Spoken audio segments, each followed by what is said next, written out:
हरि ओम। पंचाधिकशततमोऽध्यायः। व्यास जी के द्वारा विचित्र वीर्य के क्षेत्र से धृतराष्ट्र, पांडु और विदुर की उत्पत्ति। वैशंपायन जी कहते हैं, जन्मेजय, तदनंतर सत्यवती ठीक समय पर अपनी ऋतुस्नाता पुत्रवधू को शैया पर बैठाती हुई धीरे से बोली, कौसल्ये, तुम्हारे एक देवर हैं, वे ही आज तुम्हारे पास गर्भाधान के लिए आएंगे। तुम सावधान होकर उनकी प्रतीक्षा करो। वे ठीक आधी रात के समय यहाँ पधारेंगे। सास की यह बात सुनकर कौसल्या पवित्र शैया पर शयन करके उस समय मन ही मन भीष्म तथा अन्य श्रेष्ठ कुरुवंशियों का चिंतन करने लगी। उस समय नियोग विधि के अनुसार सत्यवादी महर्षि व्यास ने अंबिका के महल में शरीर पर घी चुपड़े हुए संयतचित्त कुत्सित रूप में प्रवेश किया। उस समय बहुत से दीपक वहां प्रकाशित हो रहे थे। व्यास जी के शरीर का रंग काला था, उनकी जटाएं पिंगल वर्ण की और आंखें चमक रही थीं तथा दाढ़ी मूछ भूरे रंग की दिखाई देती थी। उन्हें देखकर देवी कौसल्या ने भय के मारे अपने दोनों नेत्र बंद कर लिए। माता का प्रिय करने की इच्छा से व्यास जी ने उसके साथ समागम किया, परंतु काशीराज की कन्या भय के मारे उनकी ओर अच्छी तरह देख न सकी। जब व्यास जी उसके महल से बाहर निकले, तब माता सत्यवती ने आकर उनसे पूछा, बेटा, क्या अंबिका के गर्भ से कोई गुणवान राजकुमार उत्पन्न होगा? माता का यह वचन सुनकर सत्यवती नंदन व्यास जी बोले, मां, वह 10,000 हाथियों के समान बलवान, विद्वान, राजर्षियों में श्रेष्ठ, परम सौभाग्यशाली, महापराक्रमी तथा अत्यंत बुद्धिमान होगा। उस महामनाक के भी 100 पुत्र होंगे, किंतु माता के दोष से वह बालक अंधा ही होगा। व्यास जी की यह बात सुनकर माता ने कहा, तपोधन, कुरुवंश का राजा अंधा हो यह उचित नहीं है। अतः कुरुवंश के लिए दूसरा राजा दो, जो जाति भाइयों तथा समस्त कुल का संरक्षक और पिता का वंश बढ़ाने वाला हो। महायशस्वी व्यास जी तथास्तु कहकर वहां से निकल गए। प्रसव का समय आने पर कौसल्या ने उसी अंधे पुत्र को जन्म दिया।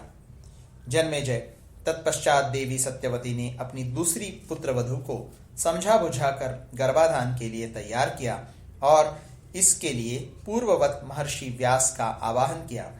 फिर महर्षि ने उसी नियोग की संयम पूर्ण विधि से देवी अंबालिका के साथ समागम किया। भारत, महर्षि व्यास को देखकर वह भी कांतिहीन तथा पांडुवर्ण की सी हो गई। जन्मेजय, उसे भयभीत, विषादग्रस्त तथा पांडुवर्ण की सी देख सत्यवती नंदन व्यास ने यों कहा, अंबालिके, तुम मुझे विरूप देखकर पांडुवर्ण की सी हो गई थी, इसलिए तुम्हारा यह पुत्र पांडुरंग का ही होगा। शुभानने, इस बालक का नाम भी संसार में पांडु ही होगा। ऐसा कहकर मुनि श्रेष्ठ भगवान व्यास वहां से निकल गए। उस महल से निकलने पर सत्यवती ने अपने पुत्र से उसके विषय में पूछा। तब व्यास जी ने माता से उस बालक के पांडुवर्ण होने की बात बता दी। उसके बाद सत्यवती ने पुनः एक दूसरे पुत्र के लिए उनसे याचना की। महर्षि ने बहुत अच्छा कहकर माता की आज्ञा स्वीकार कर ली। तदनंतर देवी अंबालिका ने स्वयं समय आने पर एक पांडुवर्ण के पुत्र को जन्म दिया। वह अपनी दिव्य कांति से उद्भासित हो रहा था। यह वही बालक था जिसके पुत्र महाधनुर्धारी 5 पांडव हुए। इसके बाद ऋतुकाल आने पर सत्यवती ने अपनी बड़ी बहू अंबिका को पुनः व्यास जी से मिलने के लिए नियुक्त किया, परंतु देवकन्या के समान सुंदरी अंबिका ने महर्षि के उस कुत्सित रूप और गंध का चिंतन करके भय के मारे देवी सत्यवती की आज्ञा नहीं मानी। काशीराज की पुत्री अंबिका ने अप्सरा के समान सुंदरी अपनी एक दासी को अपने ही आभूषणों से विभूषित करके काले कलूटे महर्षि व्यास के पास भेज दिया। महर्षि के आने पर उस दासी ने आगे बढ़कर उनका स्वागत किया और उन्हें प्रणाम करके उनकी आज्ञा मिलने पर वह शैया पर बैठी और सत्कार पूर्वक उनकी सेवा पूजा करने लगी। एकांत में मिलकर उस पर महर्षि व्यास बहुत संतुष्ट हुए। राजन, कठोर व्रत का पालन करने वाले महर्षि जब उसके साथ शयन करके उठे तब इस प्रकार बोले, शुभे, अब तू दासी नहीं रहेगी। तेरे उदर में एक अत्यंत श्रेष्ठ बालक आया है। वह लोक में धर्मात्मा तथा समस्त बुद्धिमानों में श्रेष्ठ होगा। वही बालक विदुर हुआ, जो श्री कृष्ण द्वैपायन व्यास का पुत्र था। एक पिता का होने के कारण वह राजा धृतराष्ट्र और महात्मा पांडु का भाई था। महात्मा मांडव्य के शाप से साक्षात धर्मराज ही विदुर रूप में उत्पन्न हुए थे। वे अर्थ तत्व के ज्ञाता और काम क्रोध से रहित थे। श्री कृष्ण द्वैपायन व्यास ने सत्यवती को भी सब बातें बता दी।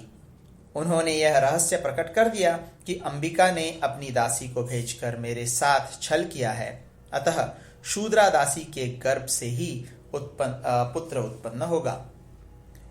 इस तरह व्यास जी मातृ आज्ञा पालन रूप धर्म से उरुण होकर फिर अपनी माता सत्यवती से मिले और उन्हें गर्भ का समाचार बताकर वहीं अंतर्धान हो गए।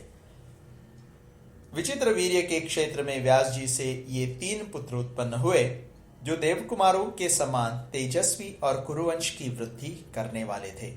इस प्रकार श्री महाभारत आदि पर्व के अंतर्गत संभव पर्व में विचित्र वीर्य के पुत्रों की उत्पत्ति विषयक 105वां अध्याय पूरा हुआ।